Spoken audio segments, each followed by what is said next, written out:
She set him up to fail in front of the entire class. But when he solved a problem even graduate students struggled with, the room saw her in a whole new light. The large lecture hall at the University of Michigan was buzzing with the low chatter of students settling into their seats, flipping through pages of worn-out notebooks and unlocking their laptops. It was just another Tuesday morning in Professor Linda Cartwright's advanced calculus class, a class notorious for its difficulty and for Cartwright's brutal teaching style. She was a woman who commanded authority the moment she stepped into a room. Sharp features, silver-rimmed glasses, and a no-nonsense gaze that could make even the most confident students shrink in their chairs. Her reputation was built on precision and discipline. If you wanted to pass her class, you had to earn it. No shortcuts, no sympathy. And today, she wasn't in the mood for nonsense. She strode to the front, heels clicking against the tiled floor, and in one swift motion snapped a piece of chalk between her fingers. The room fell silent. "All right," she said, brushing a stray blonde hair from her face.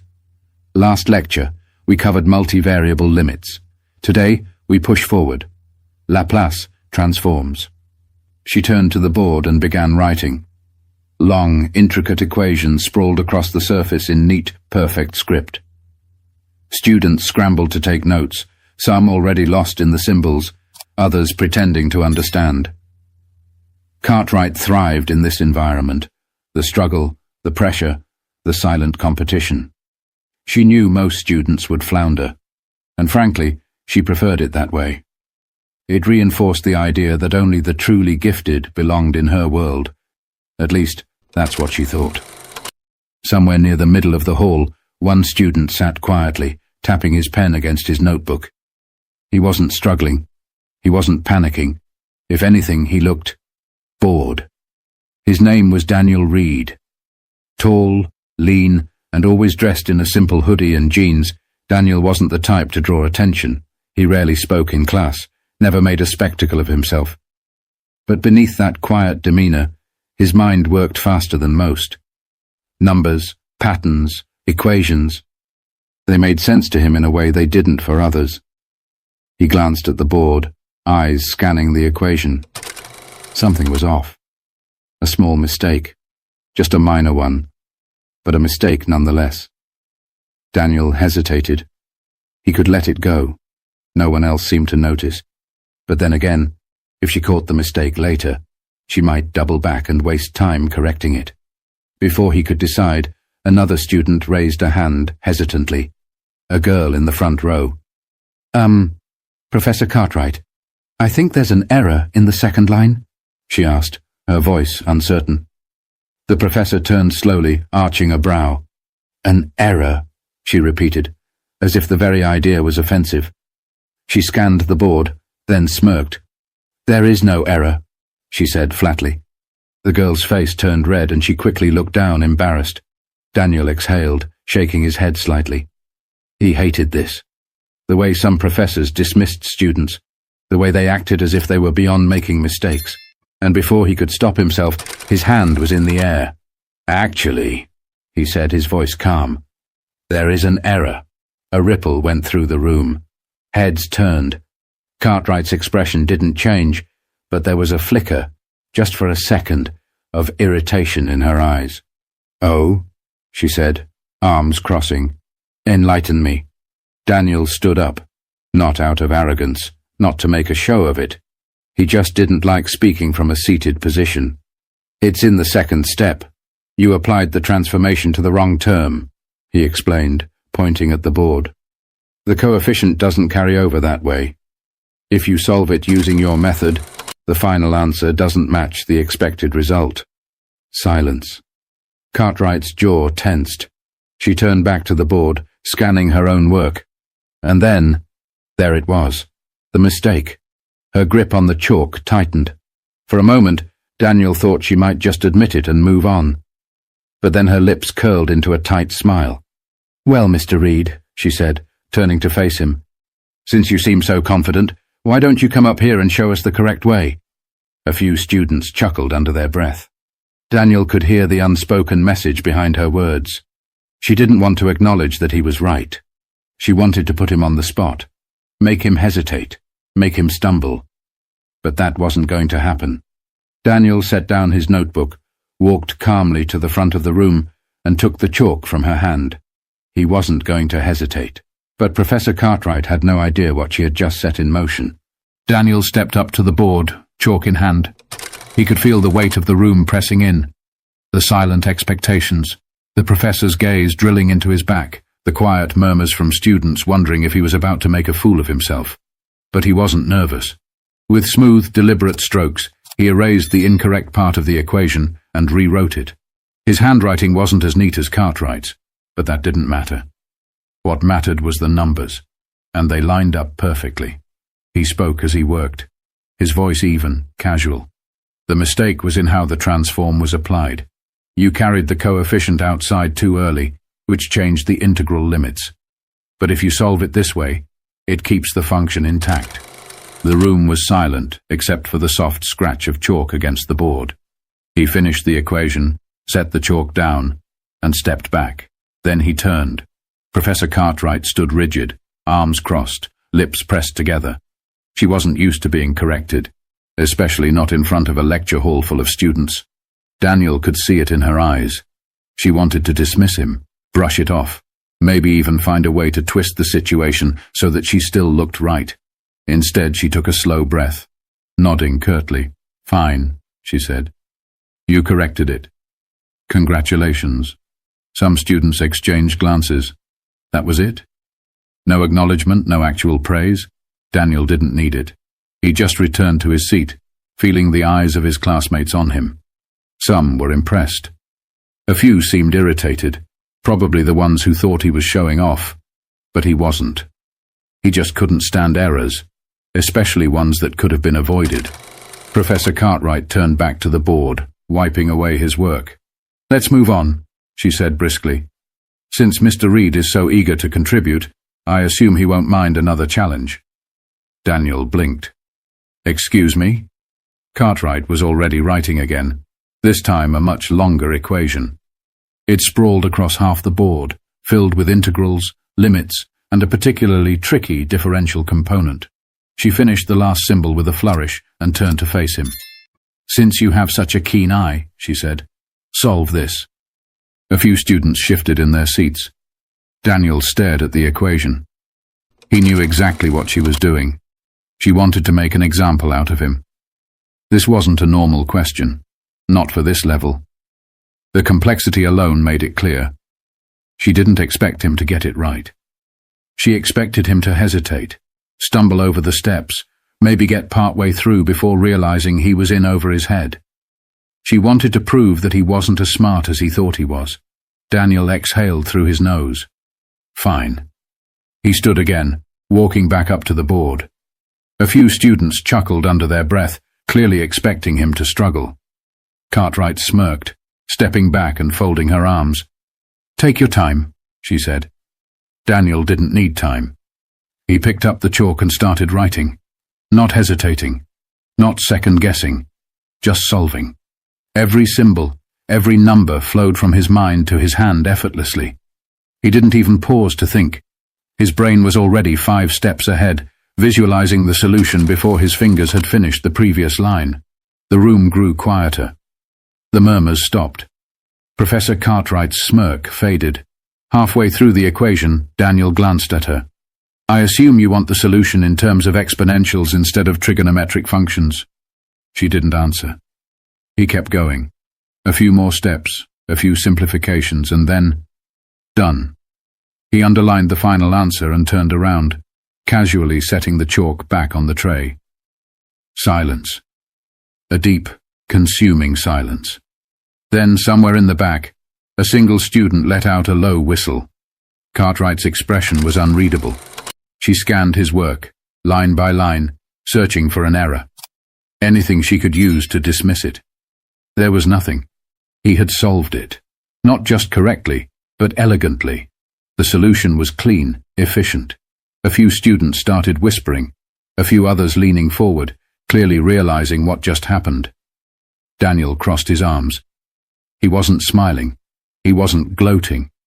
He was just waiting. Professor Cartwright finally spoke, her voice tighter than before. Lucky guess. A few students laughed under their breath, though not at Daniel. He tilted his head slightly. It wasn't a guess. Cartwright exhaled sharply through her nose. "Sit down, Mr. Reed," she muttered. Daniel turned and walked back to his seat. He could feel the shift in the room, the way people were looking at him now, some with admiration, some with resentment. And one person, Professor Cartwright, with something else entirely. But she wasn't done with him yet. The energy in the room had shifted. Daniel could feel it. No one was looking at Professor Cartwright the same way they had at the start of class. He hadn't set out to embarrass her. That wasn't his goal. But he also wasn't about to shrink just to make her comfortable.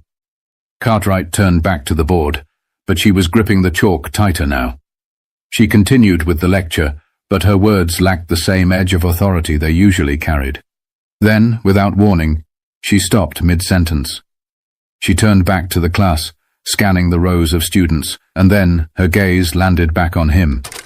"If you're so confident, Mr. Reed," she said, forcing a smile, "how about we raise the stakes?" A few students chuckled. Others leaned forward, sensing something was about to go down. Daniel didn't react. "What do you mean?" Cartwright walked over to her desk, pulling out a thick textbook. She flipped through the pages before stopping on a section deep into the book, far beyond what they had covered in class. She turned the book around so the class could see the dense equations on the page.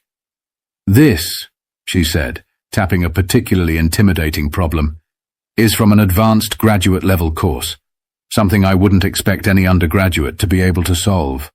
A murmur rippled through the room. "But since you seem to have a natural talent for this, why don't you prove it?" She smiled, but her eyes were sharp. Daniel exhaled slowly. He could see what she was doing. This wasn't about math anymore. She wanted to break him. This wasn't a test of skill. It was a power move. She wanted to push him past his limit, make him struggle in front of everyone. Maybe he'd get part of the way through, hesitate, and then she'd step in, remind the class why she was the authority in the room. He could refuse. He didn't owe her this. But the way the students were watching him, the way some were waiting for him to back down, made his decision for him. He stood up. Cartwright's smirk wavered for just a second. Daniel walked to the front of the room. She handed him the textbook, but he didn't even look at it. He had already memorized the problem. Without a word, he picked up the chalk. He knew the strategy. She had pulled this trick before, picking something just out of reach to humble students who thought too highly of themselves. But she had miscalculated. Daniel lived for problems like this. He started writing. His movements were controlled, deliberate. The problem was tough, no question about it. But tough didn't mean impossible. As he worked, the whispers in the room faded. The only sound was the chalk against the board. He didn't rush. He let each step unfold naturally, flowing from one equation to the next. Every simplification, every transformation, it was all leading to the inevitable answer. And then, finally, he boxed the final result. He turned back to the class. Silence. Cartwright's face was unreadable. But her clenched jaw, the stiff way she held herself, he knew. She had thought this would put him in his place. Instead, he had just made her look like a fool. A student in the back let out a low laugh, shaking his head. "Yo. What?" Even the students who had been skeptical were now staring at Daniel differently. Cartwright's hand twitched slightly at her side. She had to say something. She had to take back control of the room. "You've skipped a step," she said, her voice clipped. Daniel raised an eyebrow. "No, I didn't." Her fingers curled slightly. "Yes, you did." Daniel turned back to the board, scanning the work. Then, without missing a beat, he pointed to a section near the middle. "This step here, where I simplified the partial fraction decomposition. That's what you're talking about." Cartwright didn't answer. He nodded. "I didn't skip it. I just did the calculation mentally because it was straightforward." The class was dead silent. Cartwright's face was tightening by the second. Daniel turned back to her. "But if you'd like, I can write it out." The way he said it, it wasn't cocky. It wasn't even challenging. It was just matter of fact. And that made it worse. He wasn't trying to make her look bad. She was doing that to herself. Cartwright inhaled sharply. "No, that won't be necessary." She turned back to her desk, setting the textbook down a little harder than she needed to. Daniel could feel the shift in the air. He had just turned the class against her, but Cartwright wasn't going to let this end here. Professor Cartwright turned back to the class, her face composed, but her grip on the desk betraying her frustration. Daniel sat down, but he knew this wasn't over. The way she stood there, her posture too stiff, her jaw too tight, she was trying to figure out her next move. The students, meanwhile, were still digesting what had just happened. Some were exchanging glances, others whispering in low voices. Then a hand shot up from the second row. "Professor." A student, Brian, one of Cartwright's favorites, leaned forward. "If he got it right, doesn't that mean Daniel just solved a graduate-level problem? Shouldn't that, mean something?" Cartwright's lips pressed into a thin line. Brian wasn't wrong, but admitting that would mean acknowledging that she had underestimated Daniel. "I never said it was impossible," she responded smoothly, "only that it would be difficult for an undergraduate." There was something slippery about the way she said it, like she was already trying to rewrite what had happened. Daniel let out a slow breath, staring at the desk in front of him. He wasn't looking for validation. He didn't need her approval. But the class did. They needed to see what was happening here. Another student raised their hand. "So, if he got it right, does that mean he should be in a more advanced class?" Cartwright didn't answer right away. She glanced at Daniel. For a moment, there was something else in her eyes. A calculation. Then, finally, she smiled. "I think," she said, her voice softer now, "Mr. Reed would benefit from an academic challenge." A few students perked up. Was she actually recognizing his talent? Was she about to suggest a higher-level placement? Daniel wasn't convinced. "Which is why," Cartwright continued, "I'd like to invite him to a little competition." The murmurs started again. Daniel frowned. "What kind of competition?" Cartwright walked to her desk, pulling out a folder. She flipped it open, scanning the papers inside. "There's a university-sponsored mathematics symposium coming up next month. Some of the best students from different schools in the region will be competing. It's a rigorous, high-pressure environment, not just about solving problems, but about doing it under time constraints, with an audience." She looked up, eyes locking onto his. "I assume you'd be up for it." Daniel immediately understood what she was doing. This wasn't an opportunity. It was a setup. She wasn't just testing his math skills anymore. She was testing his ability to handle pressure, to see if he could perform outside the safety of a classroom. If he failed, it wouldn't just be in front of his classmates. It would be in front of professors, graduate students, and some of the best minds in the field. He could feel the weight of the room. People were waiting for his answer. If he backed down now, it would look like he had gotten lucky today, that he wasn't actually as capable as he seemed. And if he accepted, he'd have to win. Daniel exhaled, then nodded once. "I'm in." Cartwright's smile didn't reach her eyes. "Excellent." But she wasn't finished with him yet. The news spread fast. By the time Daniel stepped out of the lecture hall, students were already whispering about it in the hallways. A few nodded at him with newfound respect. Others looked at him the way people look at an athlete about to enter a championship game, curious, expectant, waiting to see if he'd live up to the hype. Daniel barely paid attention. He had bigger things to focus on. The symposium was in 4 weeks. That meant he had 4 weeks to prepare for a competition that people spent months, sometimes years, training for. That night, he sat in the campus library, surrounded by textbooks, notebooks filled with calculations, and a half-empty coffee cup that had long gone cold. He had always loved math, but this was different. This wasn't just about numbers anymore. This was personal. Burning the midnight oil already?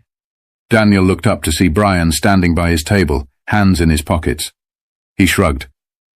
Gotta be ready. Brian smirked, pulling out a chair and sitting across from him. Dude, you're already ahead of half the people who compete in these things. Cartwright's just pissed that you embarrassed her. That's the only reason she threw you into this. Daniel leaned back in his chair. I know. Brian studied him for a second. So why do it? Daniel thought about that for a moment. He had asked himself the same thing more than once. He didn't need to prove anything. He could have walked away, let the moment pass. But he also knew how people like Cartwright operated. If he backed down, she'd use it as confirmation. She'd find a way to frame it, say that he was talented but not disciplined enough, intelligent but not ready for real challenges.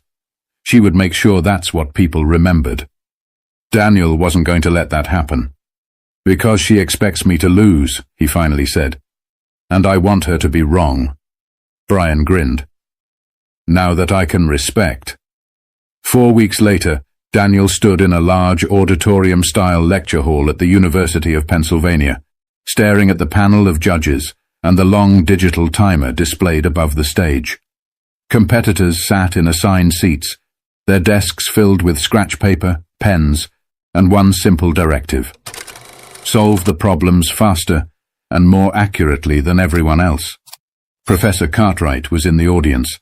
She hadn't spoken to him much leading up to this. No encouragement, no advice, just a polite nod when they arrived, as if she were a mere observer instead of the person who had thrown him into this. Daniel knew what she was waiting for. She wanted to see if he'd crack. The timer started. He didn't. The first round was mental math, solving problems without writing anything down. While some competitors hesitated, Daniel's hands moved without pause, punching numbers into the response system faster than the proctors could verify them. The second round was theoretical application, breaking down concepts into proofs. Here, his natural intuition took over. Numbers weren't just numbers to him. They were patterns, rhythms, structures that built upon one another. The third round was speed solving. This was where most people tripped up. Pressure could make even the best students second-guess themselves. But Daniel thrived under pressure. He kept going, ignoring the murmurs as his name crept higher and higher on the leaderboard. By the final round, there were only 2 competitors left in serious contention: Daniel and a PhD candidate from MIT. The last problem appeared on the screen. It was brutal. Layers of integrals nested within summations. A problem designed to test not just knowledge, but endurance. Daniel's pulse steadied. He exhaled, picked up his pen, and started writing. But what happened next, no one saw coming. 1. The clock ticked down, the final seconds stretching like an eternity. Daniel's fingers gripped the pen, his mind running through the layers of the problem faster than he could write. Every part of the equation had to be perfect, no shortcuts, no miscalculations. He could hear the faint scribbling of his competitor next to him, the MIT PhD candidate who was just as determined. They were neck and neck, each racing to finish first. Daniel's heart pounded, but his thoughts were clear. He saw the pattern, the shortcut no one else would see. And that was it. His hand moved faster, slashing through the numbers, simplifying expressions in ways most students wouldn't even think of. He didn't need to double-check. He knew. Final answer. He boxed it and set his pen down. The timer buzzed. Daniel looked up, his breathing steady. His competitor was still writing. The room was dead silent. Then one of the judges stood up, walking over to examine both answers. The tension was thick enough to cut with a knife. After a long pause, the judge raised his microphone. The winner of the 2025 University Mathematics Symposium is Daniel Reed. The room erupted. Some students clapped, some let out audible gasps, but Daniel didn't react right away. He just exhaled, letting the reality of it sink in. He had won, not just against the other students, but against the expectations placed on him, against the professor who had doubted him. against the unspoken assumptions that had tried to define him before he had the chance to define himself. Professor Cartwright was motionless in the crowd. Daniel met her gaze. For the first time, she looked unsure, like she was reassessing everything she thought she knew. She wasn't smiling, but she wasn't scowling either. She gave a slow, almost imperceptible nod. Daniel didn't need an apology. He didn't need validation. He had let the numbers speak for themselves. The next morning, Daniel walked into class, taking his usual seat. Cartwright entered a few minutes later, just as composed as always. But this time, when she scanned the room, her gaze landed on him with something different. Respect. She cleared her throat. "Before we begin today's lecture," she said, "I'd like to acknowledge the results of yesterday's symposium." The room fell quiet. Daniel Reed took first place in a competition against some of the best mathematical minds in the country, she continued, her voice even. "That is no small achievement." A few students clapped. Brian shot Daniel a knowing grin. Cartwright turned back to the board. "And with that said, let's begin." That was it. No over-the-top praise, no long speech, just an acknowledgement. And somehow, that meant more than anything else. Because Daniel hadn't needed to prove himself to her. He had needed to prove something to himself, and he had. Because sometimes the best way to change people's minds isn't through words, it's through undeniable truth. If you enjoyed this